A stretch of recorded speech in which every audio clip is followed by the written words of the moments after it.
The news hit the wire today, July 2nd, 2025, and, honestly, the world just stopped to listen.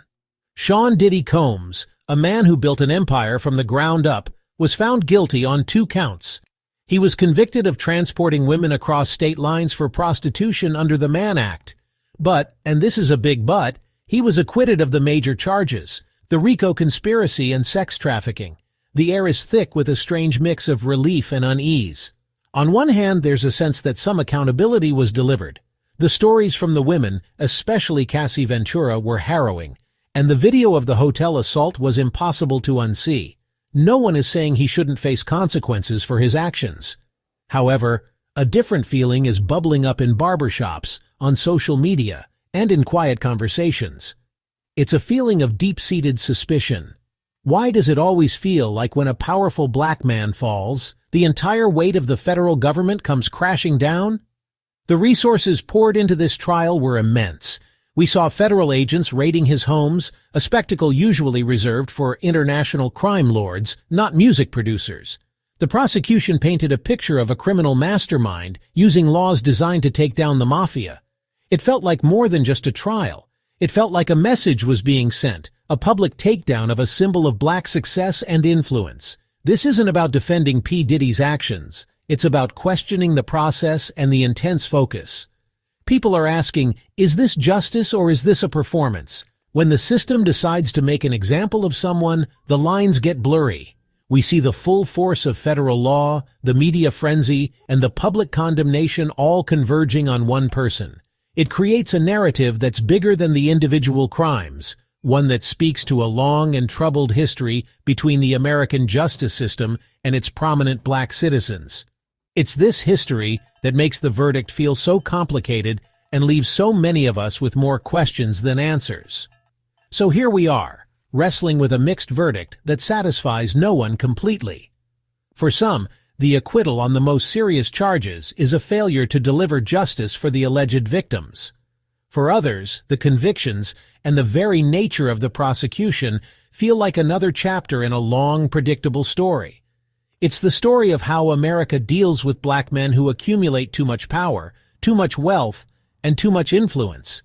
It's a story we've seen before, and it's one that continues to shape how we understand justice, power, and race in this country.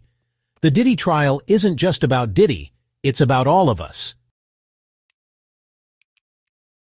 Let's talk about the tools they used, because the choice of weapons here is very telling. The prosecutors brought out the big guns, the Racketeer Influenced and Corrupt Organizations Act, or RICO. This is a law that was created in the 1970s to dismantle the mafia, to take down entire criminal families by connecting a pattern of crimes to a single enterprise. Now, it's being used against a hip-hop mogul. The same thing happened with R. Kelly. It's a powerful tool, no doubt, but its application against black figures raises some serious red flags. It feels like a convenient way to frame black success as an organized criminal conspiracy. Then there's the Mann Act, the law Diddy was actually convicted under. This law from 1910 was passed to stop human trafficking, which sounds noble. But in its early days, it was notoriously used to police private lives, and most disturbingly, to prosecute black men for having relationships with white women. The most famous case was against Jack Johnson, the first black heavyweight boxing champion, who was targeted and imprisoned for traveling with his white girlfriend. When these historical laws are dusted off and aimed at black men today, you can't help but feel the echoes of that racist past. It makes people wonder if the goal is justice or simply control. This pattern creates a chilling effect within the black community. It sends a message to anyone striving for success. Don't get too big. Don't get too loud. Don't challenge the status quo. Because if you do, the system has a special set of tools waiting just for you. It fosters a climate of fear, where ambition is tempered by the knowledge that your enterprise, your legacy, could be dismantled with the same laws used to take down mob bosses. This isn't just about celebrities. It's about the psychological barrier it creates for anyone trying to build something for themselves and their community. Black success becomes a tightrope walk over a pit of legal jeopardy. The fear is that the system isn't just punishing individuals for their proven crimes, It's punishing the very idea of black power. When a figure like Diddy, who represents a certain kind of unapologetic black capitalism, is targeted with such overwhelming force, it reinforces the narrative that the system is designed to keep black people in their place. It's a playbook that feels all too familiar. You build an empire, and they'll find a way to label it a criminal enterprise. It's a cycle that undermines trust and makes the pursuit of the American dream feel like a trap for those who look a certain way. This isn't a new phenomenon. The tactic of using the full might of the government to discredit and dismantle influential black figures has a long and sordid history. You only have to look back at the life of Dr. Martin Luther King Jr. The FBI, under J. Edgar Hoover, conducted a relentless campaign to destroy him. They didn't just disagree with his politics, they saw him as a threat to the national order. They wiretapped his phones, bugged his hotel rooms, and tried to expose his personal indiscretions to ruin his reputation and sabotage the civil rights movement. They used the power of the state not to uphold justice, but to crush a leader they feared. Fast forward a few decades, and we see similar patterns. Think about the fall of Bill Cosby. Yes, the man was found guilty of horrific crimes, and he deserved to be held accountable. But the public spectacle of his downfall, the glee with which he was torn down, felt different. For decades, he was America's dad, a symbol of wholesome family values. The moment he started speaking out, urging the black community to take more responsibility and build its own economic power, the tide turned. Suddenly, the system that had ignored his accusers for years found the will and the resources to pursue him with a vengeance.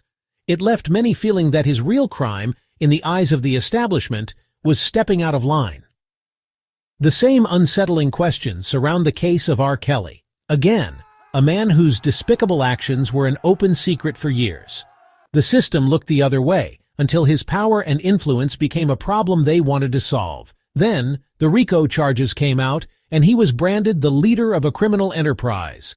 In all these cases, King, Cosby, Kelly, and now Diddy, the individual's personal failings are used as the entry point.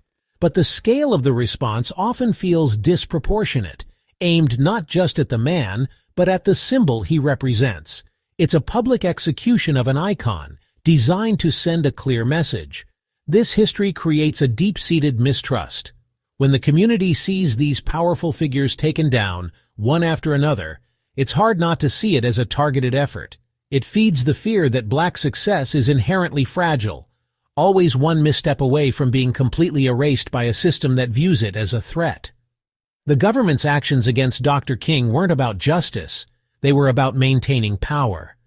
And today, when people see the full force of federal law brought against a black celebrity, they can't help but see the ghost of J. Edgar Hoover lurking in the background, pulling the same old strings. While the justice system pours endless resources into these high-profile celebrity cases, a tragic irony plays out every day in black neighborhoods across the country. The same level of attention is devastatingly absent when it comes to solving violent crimes that plague these communities. Statistics consistently show that homicides and assaults against black victims have a much lower clearance rate than those against white victims. People are left feeling unprotected and disposable.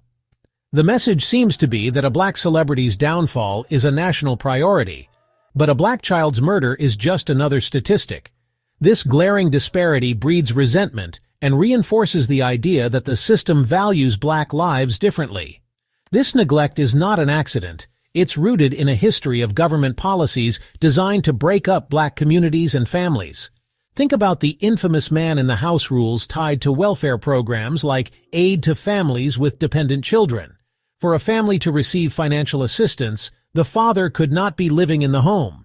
This policy literally forced black men out of their own houses, contributing to family instability and creating generations of fatherless children. It was social engineering at its most destructive, weakening the core unit of the black community under the guise of providing aid. The system wasn't helping families, it was systematically tearing them apart.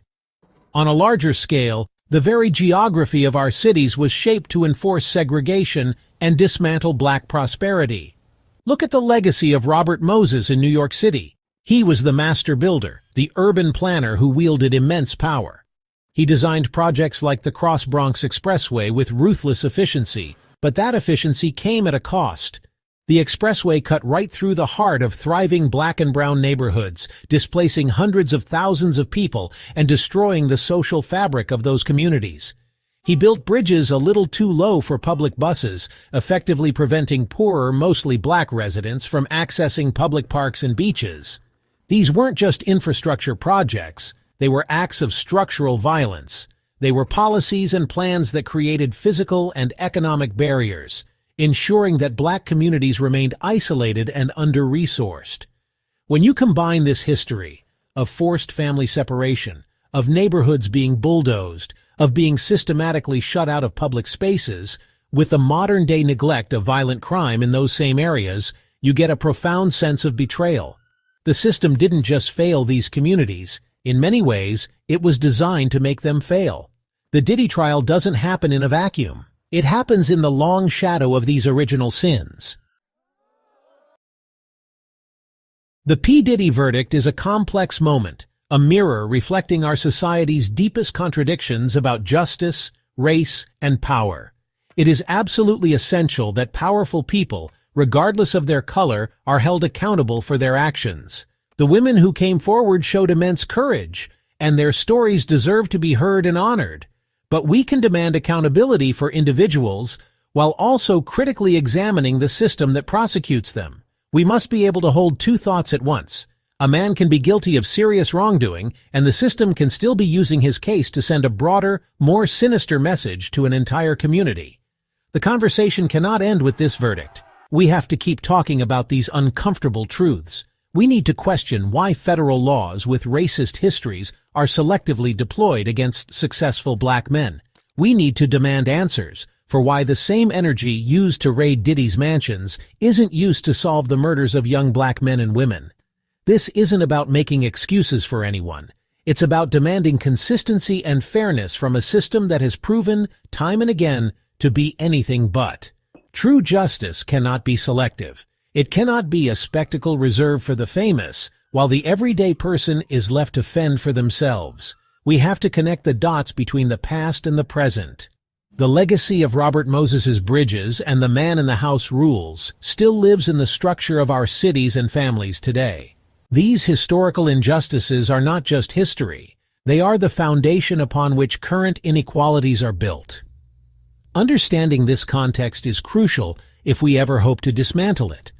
We must advocate for policies that heal and rebuild communities, that invest in solving crimes that actually tear families apart, and that ensure the justice system serves everyone equally, not just when it's politically convenient or sensational. Ultimately, the goal is real, equitable justice. It's a system where accountability is delivered without the shadow of racial targeting. It's a society where black success is celebrated, not seen as a threat to be neutralized. The path forward requires us to be vigilant, to keep asking the hard questions, and to push for systemic change. Let the conversation sparked by this trial be the fuel for a larger movement, one that works tirelessly to ensure that fairness, equality, and true justice are not just ideals we talk about, but realities that every single person in this country can experience. The work is hard, but it's the only work that matters.